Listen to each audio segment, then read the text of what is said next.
Amém? Glória a Deus. Irmãos, estava bom ontem, né? Como o irmão falou, fazia tempo que a gente não ria daquele jeito. Mas glória a Deus por isso. Os próximos, para honra e glória do Senhor, estarão melhor. Amém? Amém. Quem aqui gerou expectativa? E para hoje, como é que tá? Amém. Glória a Deus. Nada melhor do que nós falarmos de um assunto tranquilo, né, nessa manhã. Tranquilo até ali. Nós vamos falar sobre graça. Eu não sei qual que é o entendimento que os irmãos têm por graça, mas geralmente nos ensinaram que a graça é um favor imerecido. Segundo a Bíblia, é um favor imerecido, né, que partiu de Deus. Todo mundo concorda? Amém. A grande questão é... Cada vez melhor, né? Glória a Deus, ficou bacana. A grande questão é: o que essa graça fez em nossas vidas? No que mudamos? A grande pergunta, irmãos, não é quem nós somos, mas quem nós éramos antes de sermos alcançados por Cristo. Vocês já fizeram essa pergunta a si mesmo? Amém. Quando a gente esquece de onde Deus nos tirou, irmãos, é como se nós brincássemos com a graça. É como se nós desvalorizássemos aquilo que foi feito na cruz. E quem desvaloriza a graça não tem dimensão do amor do Senhor, infelizmente. E é uma realidade em nossos dias. Nós não entendemos a grandeza que nos alcançou, muito menos o Senhor que nos salvou. O Evangelho, ele não começa mostrando o quanto nós somos bons, pelo contrário. Se nós lermos a Bíblia de capa a capa, mostra que o homem é mau desde o princípio, errôneo, pecador. Depois nós vamos entrar na palavra, descobrir que nós estávamos mortos. Mas sim, ela aponta para um Cristo perfeito, que mudou a minha e a tua vida. Amém? Vamos colaborar comigo, irmãos. Amém? Amém. Amém, glória a Deus. E aqui no texto de Efésios 2, Paulo, ele nos convida a olhar para o nosso passado, mas não para viver preso a ele, mas para exaltar a grandeza da obra de Deus em nossas vidas, irmãos. A resposta para a pergunta quem eu era, ela não deve servir para alimentar a culpa, tampouco os desejos do passado, mas sim para fortalecer a nossa fé. Quantas vezes a gente vê aí alguns testemunhos que a pessoa conta com saudade, né? Não é essa a intenção, irmãos. Quando nós falamos de graça, nós temos que ter o entendimento que nós éramos uma tranqueira terrível. Como eu falei sexta-feira aqui no estudo, nós estamos estudando Efésios. Nós éramos ruins e continuamos ruins, só que agora um pouquinho melhor, porque fomos achados, a graça nos encontrou. Serve para aumentar a nossa gratidão, fortalecer a nossa fé e fazer a gente reconhecer que toda a salvação é o resultado da graça de Deus, de uma ação divina. Amém? Abra sua Bíblia em Efésios 2, nós vamos ler primeiro do 1 ao 3 e vamos ao tema: o poema da graça, da morte para a vida. Forte, né? Nós vamos entender mais para frente. Verso 1. Se alguém puder me trazer água depois, eu fico extremamente grato. Vocês estavam mortos nas suas transgressões e nos seus pecados, nos quais costumavam viver quando seguiam os padrões deste mundo e o príncipe do poder do ar, o espírito que agora atua nos filhos da desobediência. Antes, todos também viviam uns como eles, satisfazendo os desejos da nossa natureza pecaminosa, realizando as vontades e os pensamentos dela. Como os outros, éramos por natureza merecedores da ira. O contexto de Efésios, irmãos, é um apóstolo, Paulo, falando a uma igreja de gentios, ou seja, de não-judeus, de pessoas que não partilhavam da mesma cultura dos judeus. Por isso que nessa ministração em específico não vai importar muito o contexto, porque ela vai falar diretamente a nós. Nós somos os gentios, nós somos aqueles que fomos encontrados além da lei dos judeus. Amém? Então, toda a palavra foi preparada para essa manhã, baseando-se nisso. que tudo que foi falado ali cabe a nós. Amém? Então vão recebendo aí. Esses primeiros versos, eles revelam que nós éramos o quê? Espiritualmente mortos. E o engraçado... Obrigado, minha irmã. Ainda é resquício da noite de ontem. Do jantar de casais. O engraçado é que Paulo, ele não diz que nós estávamos doentes.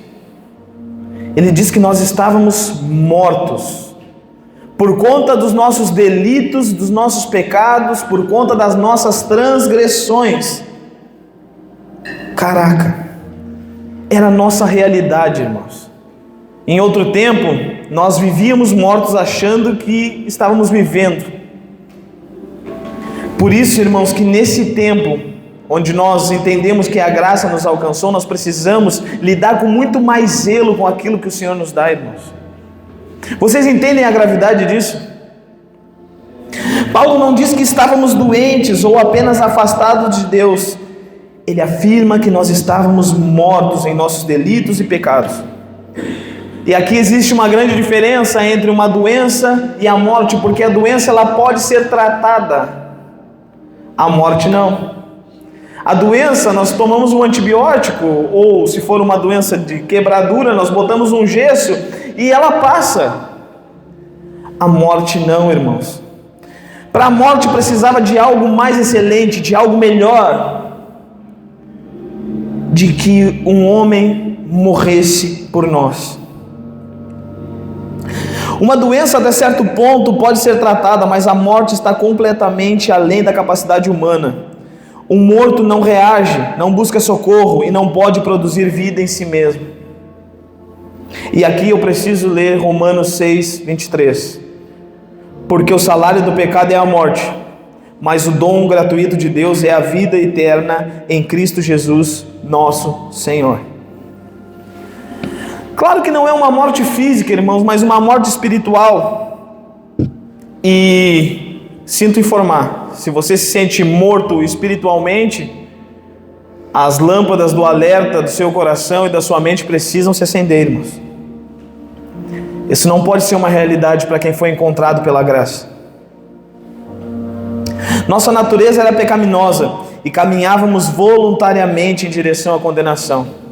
Eu até falei isso sexta-feira, os irmãos vão lembrar. Você sabia que o inferno ele não foi feito para nós? Nós fomos para lá por conta do pecado. Que loucura! Jesus, quando ele morre, quando o véu do templo se rasga, ele nos arranca de lá, irmãos.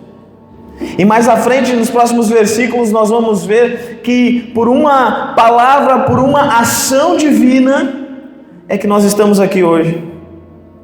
Esse diagnóstico de morte destrói qualquer ideia de mérito humano, embora não elimine a responsabilidade que nós temos.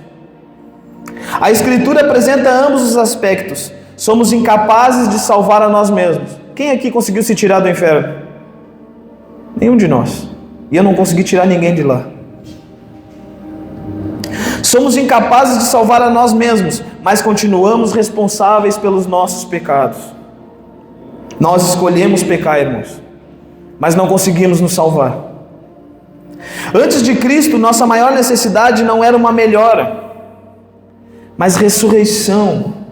Quando nós falamos que a graça nos encontrou, significa, irmãos, que nós fomos ressuscitados em Cristo.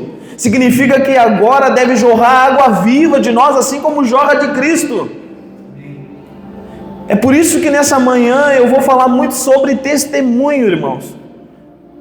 Porque é o testemunho que nós vamos reverter em obras, queridos. E é o que vai provar que nós somos salvos.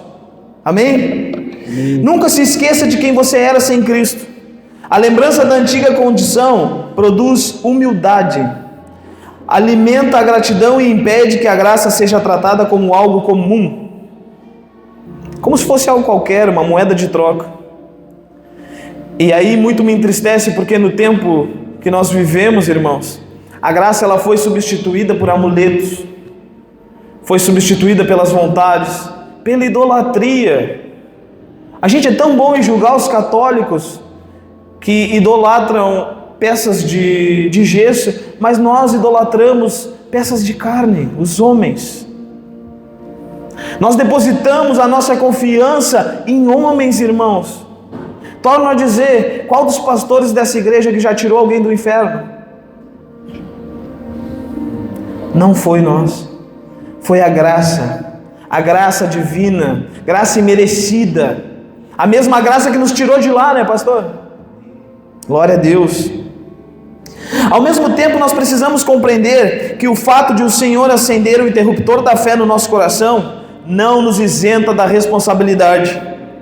Precisamos permanecer firmes, perseverar na santidade, e isso aqui gera um problema grandíssimo no nosso dia: a hipergraça. Nossa, se o Senhor já me salvou,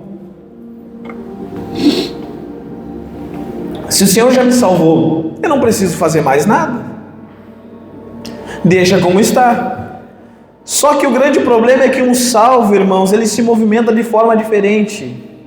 Um salvo, ele sabe que é salvo. Você já foi perguntado se você é salvo? Eu lembro no início da minha conversão, me perguntavam e eu dizia, olha, eu espero que sim, porque eu fui ensinado dessa forma. Mas quando a gente entende o Evangelho, nós temos a responsabilidade de dizer, eu sei para onde eu vou. Só que não adianta só eu falar, eu preciso demonstrar isso, com humildade, reconhecimento de pecados, não apontando o erro dos outros, mas apontando os meus próprios erros, porque eu sou ególatra, entendem? Nós precisamos abrir mão disso, queridos, senão nós não vamos entender graça. Por isso, irmãos, que eu tenho uma teoria: nós não vivemos coisas maiores no Senhor porque estamos presos nos nossos achismos, teologias erradas. Buscamos desculpas na palavra para viver pecando em paz, cara. A hipergraça é isso, é pecar em paz. E pasmem, é o que muitos aí fora estão fazendo com algumas igrejas inclusivas, onde, sim, eles aceitam os homossexuais, aceitam todo tipo de pessoa, só que eles aceitam o pecado, e isso é errado, irmãos. Nós devemos ser a igreja que aceita essas pessoas também, mas não podemos aceitar a prática, não podemos aceitar que continuem no erro, assim como nós não podemos aceitar que um pai de família continue adulterando, assim como não devemos aceitar que um comerciante continue roubando. Esse é o impacto da graça em nossas vidas, ou melhor, deveria ser. É isso que Paulo está falando aos gentios. Olha, não é porque vocês são excluídos que vocês têm que viver e se comportar como monstros, como bicho. Vocês precisam entender que foram retirados de uma situação terrível, mas agora, a graça os encontrou. Glória a Deus. Viver na hipergraça é dizer que a graça é uma licença para viver na corrupção e no pecado sem consequência alguma. Ora, seria hipocrisia da minha parte dizer que nós somos salvos e uma vez salvo, sempre salvo, e não alertá-los da importância de se viver uma vida colhendo consequências desses erros. E aqui, irmãos, eu preciso ser cirúrgico. Quem vive de consequências provavelmente não foi salvo. Esse papo de eu vou fazer para depois me arrepender, isso é coisa do capeta. Não existe, irmãos. Vamos lá para o ditado popular: é melhor prevenir do que remediar. Provérbios ainda fala que é melhor ser prudente do que colher me faltou a palavra, mas do que colher a maldade que foi plantada. Aí, irmãos, nós podemos chegar a um ponto crítico em nossas vidas. A graça, ela é a melhor coisa que nos acometeu. Amém? Amém. Só que nós tratamos de uma forma tão pífia, de uma forma tão desleixada, que faz parecer que o sacrifício do Senhor foi um sacrifício qualquer, como se fosse um cordeiro qualquer que foi morto. Não, queridos, isso não é a nossa fé. Não é para isso que nós estamos aqui. Não foi para isso que nós saímos de casa, irmãos. E o pior, quando os outros nos veem, qual é o poema que eles estão lendo? A verdadeira graça nunca incentiva o pecado, ela nos liberta do seu domínio e nos conduz à santidade. No fim das contas, a hipergraça se torna um argumento para seguir pecando em paz. A palavra de Deus continua sendo a mesma. O salário do pecado é a morte, continua sendo a morte, enquanto a vida é um dom concedido somente por meio de Cristo. Por isso, irmãos, que nós devemos repensar os nossos anos de conversão, os nossos anos de igreja, como muitos nós falamos, né? Eu sou igrejeiro já de tempos já. Passamos por diversos lugares e as coisas não mudam. Cara, qual foi a graça que te alcançou?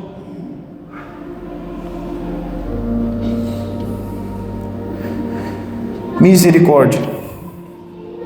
Efésios 2, do 4 ao 9. Antes de nós lermos o texto, eu preciso ressaltar, irmãos, que no finalzinho dos versículos que nós lemos, fala que nós fomos como filhos da ira, merecedores da ira. Isso é título para quem é bastardo. Para quem é filho, nós vivemos na graça.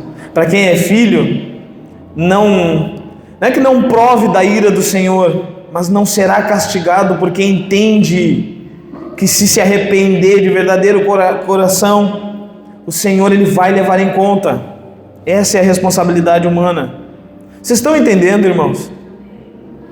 Continua sendo uma responsabilidade nossa. Como eu falei sexta-feira aqui, nós não podemos ser conhecidos para o mundo aí fora como aqueles que são os filhos da ira. Nós somos aqueles que foram gerados na graça, aqueles que foram gerados em uma vida melhor, em algo melhor. Amém? Verso 4 diz assim: todavia, na versão NVI, tá? Na NAA, que é um pouco mais fiel, diz: mas Deus. Todavia, mas Deus, por ser rico em misericórdia, por causa do seu grande amor com que nos amou, deu-nos a vida com Cristo, quando ainda estávamos mortos nas transgressões. Pela graça vocês são salvos. Deus nos ressuscitou com Cristo e com Ele nos assentou nas regiões celestiais, para mostrar nas eras por vir a incomparável riqueza da sua graça, demonstrada na sua bondade para conosco em Cristo Jesus. Verso 8 e 9: pois pela graça vocês são salvos por meio da fé, e isso não vem de vocês, é dom de Deus, não por obras, para que ninguém se glorie.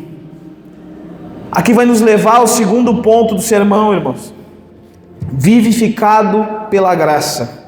O que isso significa? Significa que esse mas Deus, esse todavia Deus, essa decisão de Deus foi como uma pedra lançada em um muro de religiosidade. É isso que significa. Essa decisão de Deus que partiu do nosso Senhor nos encontrou, e nós vamos lidar de qualquer forma. Não podemos, irmãos. As palavras mais esperançosas desse texto é: mas Deus. Quando tudo apontava para a condenação, pela iniciativa própria do Senhor, Ele interveio. Paulo não diz que Deus nos salvou porque viu algo bom em nós, mas porque é rico em misericórdia e por causa do seu grande amor. Estávamos mortos e Ele deu vida para cada um de nós juntamente com Cristo. E esse juntamente, como nós falamos aqui sexta-feira, é em todas as áreas. Nós governamos com o Senhor, nós fazemos parte desse reinado, queridos. Como, pastor? Lembra que nós somos embaixadores de Cristo? Proclamando o Evangelho aí fora. Esse é o nosso papel aqui na terra, irmãos. Por isso que para nós pouco importa a questão de uma vez salvo, sempre salvo ou não salvo. Em que sentido? Para que a gente possa falar para o mundo que sim, há algo mais excelente que pode encontrá-los. Como eu sempre bem digo, se eu sou sempre salvo, então eu não preciso mais evangelizar, não preciso mais fazer nada. Não, meus irmãos, porque o fato de eu saber que sou salvo, que Deus é bom, não revela aos outros eu preciso me movimentar, eu preciso seguir com a estrutura de fé, com as disciplinas de fé, para que o mundo seja impactado. E aí eu pergunto para a igreja: como tem andado a vida de fé de cada um de nós? De que forma estamos tratando a graça? Deus, Ele não viu nada de bom em nós. Era um campo vasto, só existia pecado. Por misericórdia, Ele tomou uma decisão e nos decidiu tirar do inferno, através da vida de Jesus. Agora eu não consigo entender como que alguém que foi alcançado por algo que não era merecedor, foi alcançado por um Deus que é todo soberano, ainda tem a intenção de privatizá-lo. Só eu sou digno do Senhor. Irmãos, isso não existe e nem pode existir em nosso meio. Nós não somos mais santos ou menos santos. Inclusive, se nós colocássemos e medíssemos só pelas obras, o menor dos apóstolos daria de 10-0 em toda a igreja aqui. O próprio Estevão, o primeiro mártir, citado na Bíblia, né? O primeiro mártir daria de 10-0 em todos nós. A salvação é inteiramente pela graça, não nasce das obras, do esforço religioso ou da capacidade humana. Tudo começa e termina na obra de Cristo. Ou seja, a cruz continua sendo a resposta para nós e para o mundo. A cruz continua sendo o antídoto que nos tira da morte e nos leva para a vida. A cruz continua sendo a palavra viva nos nossos corações, dizendo: nossa, ainda há esperança. E não se enganem, irmãos, o mundo ele está terrível, tá, mas Deus ainda não tirou o pé do freio, porque ainda existe fé na terra. E aí a gente precisa um pouco de interpretação bíblica, né? Porque fala nos últimos dias que o Senhor vai olhar para cá e não vai encontrar fé. Significaria que Ele já tirou o pé do freio. Você ainda se importa com essa situação? Então viva pelo Evangelho. Enquanto eu pregar, irmãos, enquanto o Senhor me usar, eu vou falar sobre intensidade. Nós precisamos ser mais intensos com o Senhor. A cruz é a resposta de Deus para a morte espiritual do homem. Como afirmou um dos nossos pais da fé, Agostinho de Hipona: aquele que te criou sem ti, não te salvará sem ti. Essa afirmação não significa que o homem contribui para a salvação, mas que a graça de Deus não anula a nossa responsabilidade. Não anula a responsabilidade humana de responder ao Evangelho com o quê? Fé. E como eu orei aqui mais cedo, a fé ela pode ser aumentada. Basta a gente clamar, se humilhar. Até essa resposta, porém, é o fruto da atuação da graça divina, pois Deus vivifica aqueles que estavam mortos em seus pecados. Para um pouquinho. Começa a pensar como a tua vida era antes de Cristo. E o que mudou? Faz um gráfico aí na tua mente. Talvez alguns vão dizer: nossa, como Deus foi bom comigo. Mas talvez alguns vão pensar: cara, eu ainda preciso melhorar mais. Outros vão dizer: a graça do Senhor me alcançou uma vez só e não preciso fazer mais nada. E aí onde mora o perigo. Deus vivifica aqueles que estavam mortos em seus pecados, em seus delitos. Se a salvação é pela graça, toda a glória pertence a Deus. Não há espaço para quê? Orgulho, mérito humano, vanglória.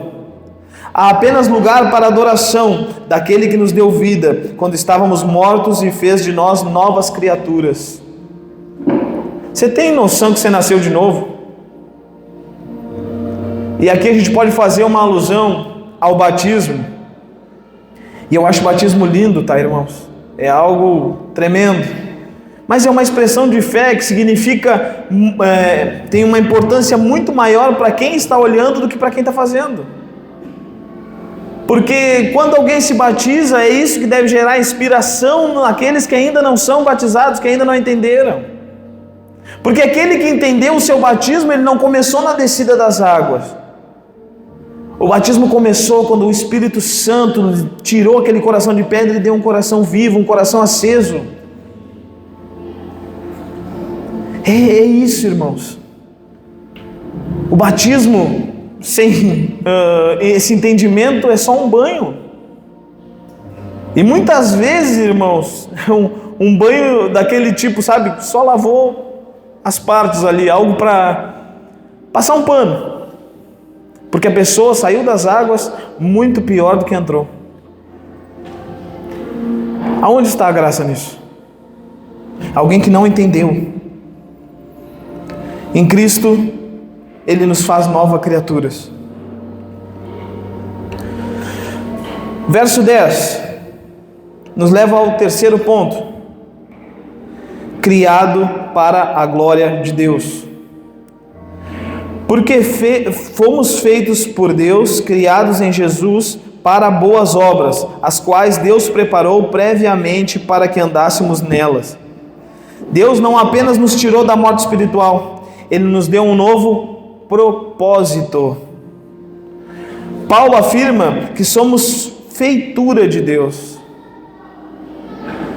criados em Cristo para as suas obras.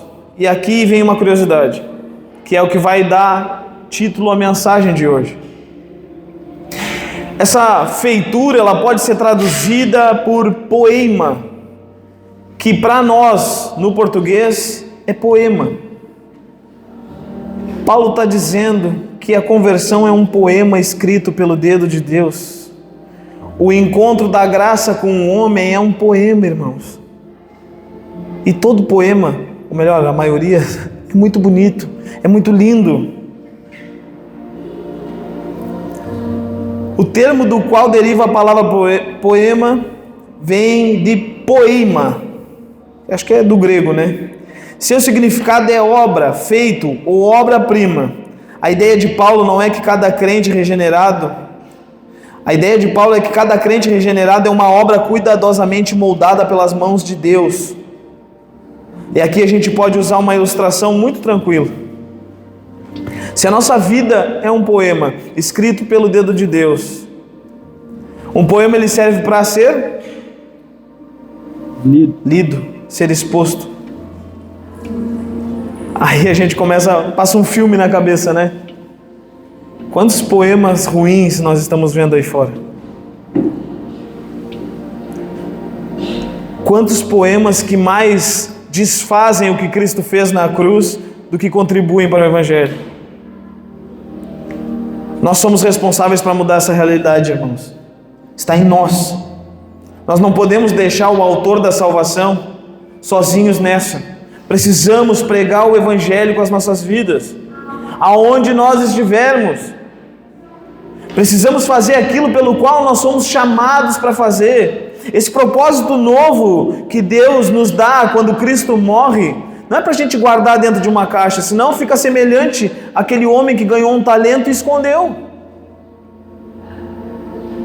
Quando o Senhor vai recuperar aquele talento, Ele diz: servo mau, tu foi egoísta.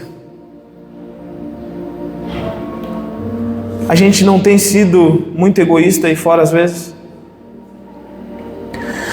As boas obras... Peraí, só um minutinho.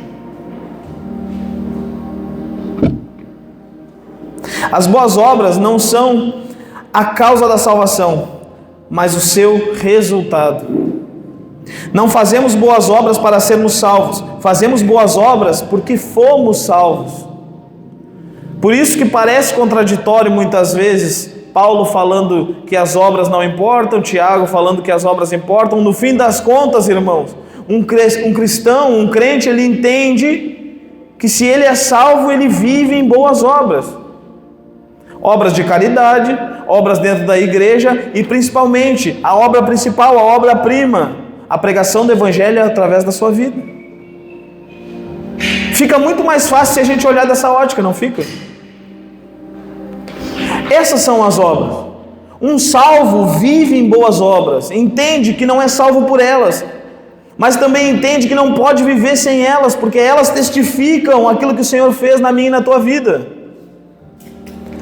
A graça não apenas nos justifica, ela também nos transforma e nos capacita a viver de maneira digna o Evangelho. Se fomos alcançados pela graça, qual tem sido a nossa resposta?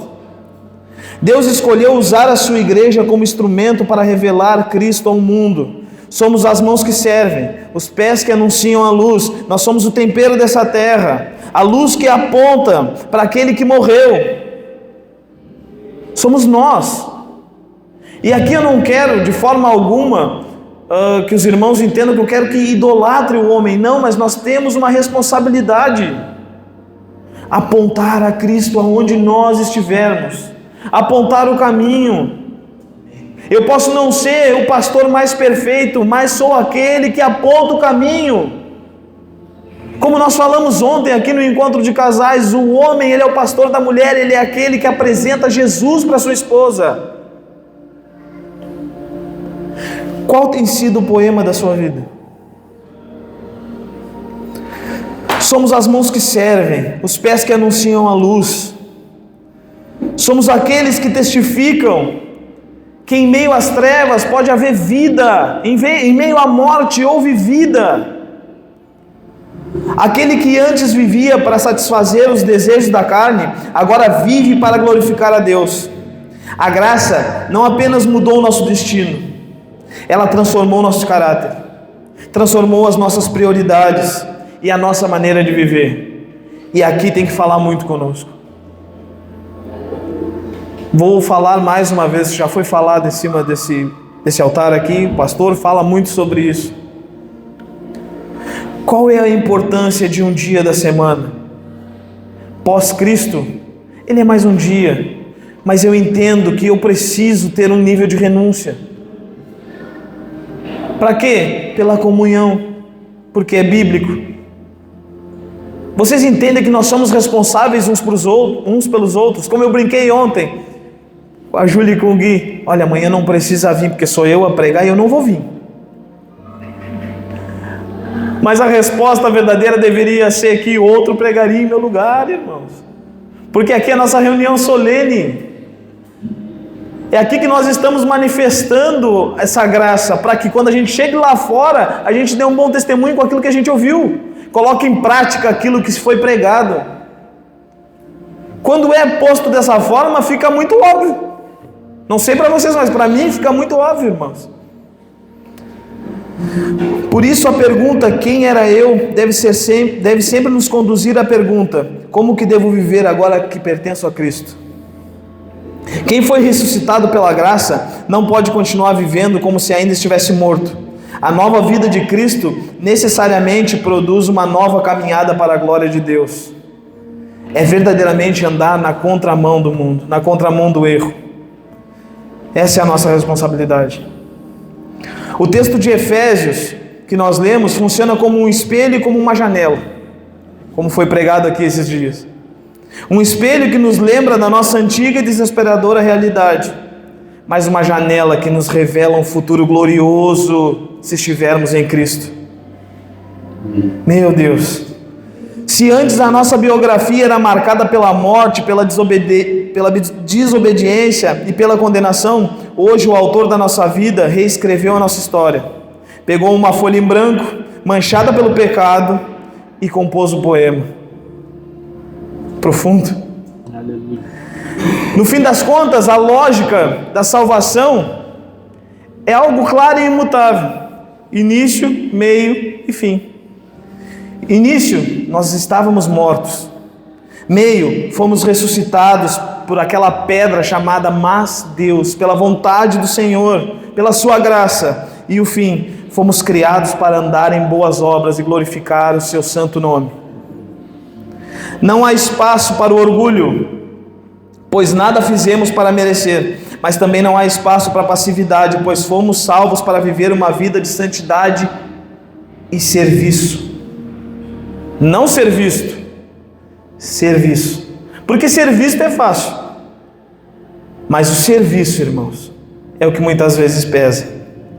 A verdadeira graça não nos deixa no chão do pecado, ela nos assenta nas regiões celestiais, reinando com Cristo. nos impulsiona a caminhar neste mundo como embaixadores do Reino, proclamando o Evangelho. Que a pergunta, quem eu era, sempre nos mantenha humildes e de joelhos dobrados, e que a certeza de quem eu sou em Cristo nos encha de coragem, para que a gente vive, irmãos, a partir de hoje, como obras-primas e entenda o nosso valor no Reino. Se coloque em pé.